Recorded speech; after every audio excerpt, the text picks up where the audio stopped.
During World War II, Britain built many secret weapons. Some worked, some didn't, and one tried to kill its own side. It looked like something a mad inventor would sketch on a napkin after 3 pints, a 10-foot wheel with rockets strapped all around it. They said it would crush concrete bunkers and change the war.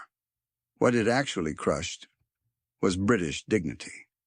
This is the true story of a weapon so strange, even its creators ran for cover. The Great Panjandrum, a masterpiece of courage, chaos, and completely misguided confidence. Summer 1943. The Allies were planning the greatest invasion in history, the assault on Hitler's Atlantic Wall. Miles of concrete bunkers, barbed wire, and artillery, all waiting to tear the first wave of troops apart. To reach France, Britain needed something powerful enough to blow a hole through that wall without sending 1,000 men to die trying. So they turned to their Secret Weapons Division, officially called the Directorate of Miscellaneous Weapons Development. Unofficially, the Department of Unhinged Ideas. Their mission: invent something new, something wild, something that just might work, or at least explode in the right direction. And somewhere between courage and pure desperation, someone drew 2 giant wheels, a steel drum full of explosives between them, and a ring of rockets around the edge. That sketch was the birth certificate of the Great Panjandrum. The plan on paper looked almost reasonable. 2 giant wooden wheels, each taller than a man, connected by a steel drum packed with over 1,000 pounds of explosives. Around each wheel, dozens of small rocket motors, borrowed from the Navy's experimental stockpile. Light them all at once, and the whole thing would roar to life. A 10-foot rolling bomb, flying down the beach at 60 miles an hour, aimed straight at Hitler's Atlantic Wall. At least, that was the dream. There was just one small oversight. No one had any idea how to steer it, or stop it, or really stand near it safely. Still, optimism was mandatory in wartime Britain. They gave it a noble name, the Great Panjandrum. A word so pompous, it sounded like a mix between a king and a children's toy. Perfect for a weapon nobody could control. Construction began in secret on the beaches of Devon. Locals were told it was naval testing, which, technically, wasn't a lie. The sea was only a few feet away. Engineers built it from spare parts, scaffolding, and raw hope. They painted it black, wired the rockets by hand, and watched it gleam in the sunlight like some pagan idol of destruction. When the first test day arrived, soldiers, officers, and even a few reporters gathered to watch Britain's newest miracle weapon in action. What could possibly go wrong? The answer: everything. The rockets fired unevenly. One wheel spun faster than the other, and within seconds, the mighty Panjandrum turned sideways, tearing across the sand like a drunken wagon, chasing its own creators back toward the dunes. Nobody was killed, mostly because everyone ran faster than they ever had before. But failure wasn't defeat. This was wartime. They simply added more rockets, tightened the bolts, and said the most British thing imaginable: let's try that again. The second test came a week later. This time, the team made improvements: extra rockets for stability, longer fuses for safety, and more officers standing further back for confidence.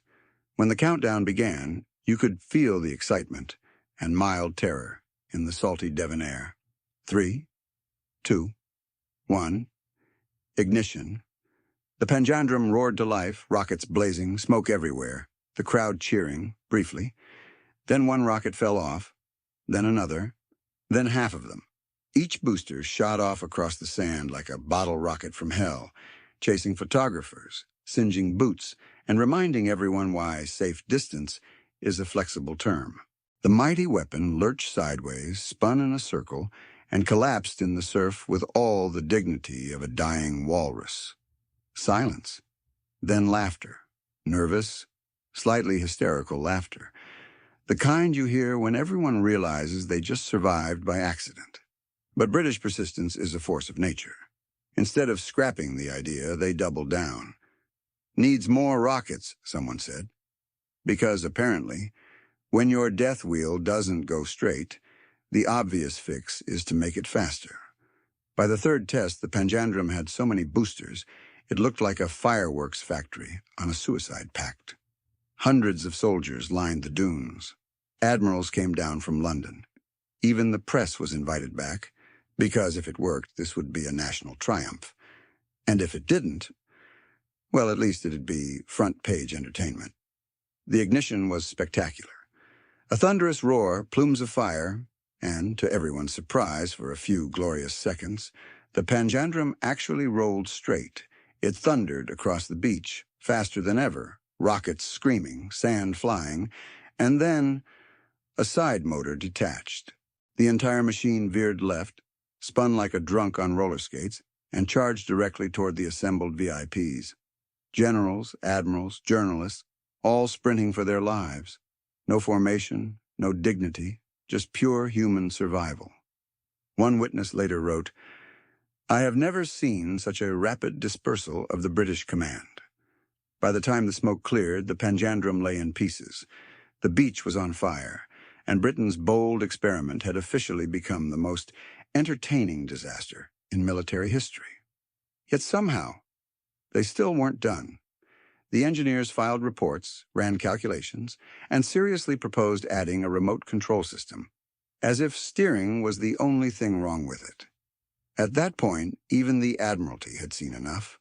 The Great Panjandrum was quietly shelved, its pieces stored away, its legend impossible to forget. Because when your secret weapon makes generals run faster than enemy tanks, you've made history. Just not the kind you were aiming for. In the end, the Great Panjandrum never saw battle. It never reached France, never touched a bunker, and certainly never impressed the Admiralty. But somehow it lived on, in photos, in legends, and in the quiet admiration of every engineer who's ever said, "Okay, this might sound stupid, but hear me out."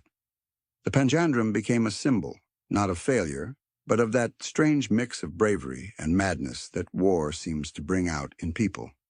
Because you have to remember, every absurd invention starts with someone trying to solve a real problem.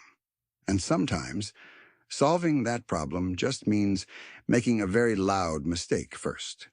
Today, models of the Great Panjandrum stand in museums, a reminder that even the most ridiculous ideas can teach us something about courage, imagination, and the limits of optimism under fire. It didn't win the war.